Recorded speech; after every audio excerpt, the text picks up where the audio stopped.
And it's very easy to do Dawah, very easy. In India, I've got no problem with the Hindus.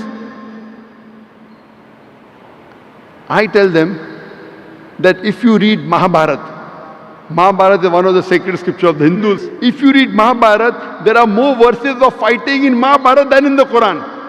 Multiple times more verses of fighting in the Mahabharata than the Quran. But the Hindu tells me, no, but that fighting is truth against falsehood. So I said, same fighting is in the Quran, truth against falsehood. Oh, then we have no problem with the Quran. So easy. If you read Bhagavad Gita is the most widely read book among all the Hindu scriptures. It is a guidance given by Shri Krishna, who is considered as God by the Hindus, to Arjun in the battlefield. If you read Bhagavad Gita chapter number 1, verse number 45, 46, 47, Bhagavad Gita chapter number 1, verse number 45 says, Arjun, he keeps all his weapons on the ground in the battlefield. In the battlefield, he keeps his weapon on the ground and says, I would prefer dying unarmed rather than fight my cousins. If you know Mahabharata, it's a story about cousins fighting among themselves. The Pandavas, who are 5, and Kauravas, who are 100. They're fighting among themselves.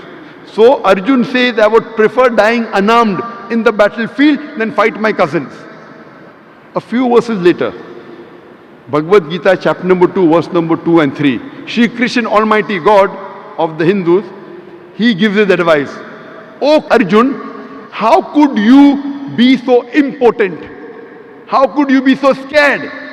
It is the duty of the Kshatriya to fight. Who's saying that?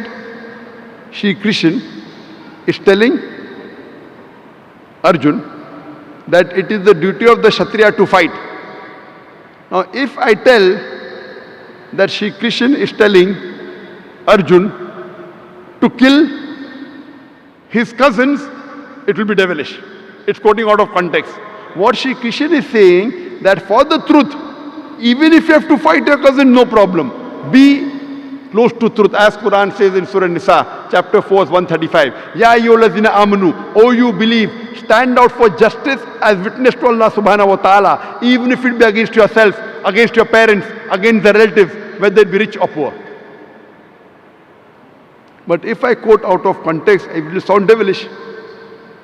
And many of the critics of Islam, they quote the famous Hadith of Muhammad sallallahu alaihi wasallam, which I quoted earlier, that our beloved Prophet Muhammad sallallahu alaihi wasallam said in Sahih Bukhari, volume number 4, book of Jihad, Hadith number 46, that if a mujahid is killed in the battlefield, he will go to paradise. Otherwise, Allah will bring him home safely with rewards and war booty.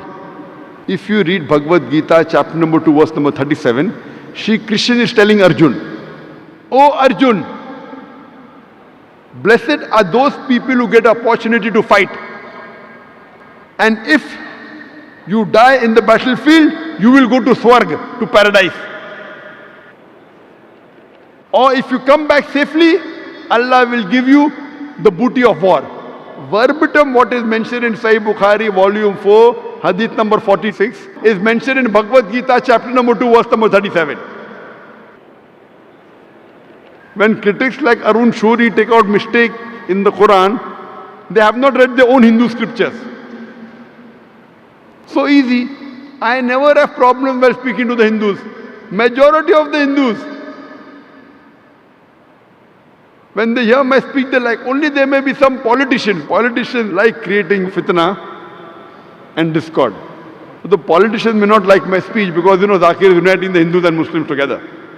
So they create that fitna, for the vote bank. Otherwise, normally with the common Hindus, I've got no problem. I quote the scriptures for them to understand Islam better.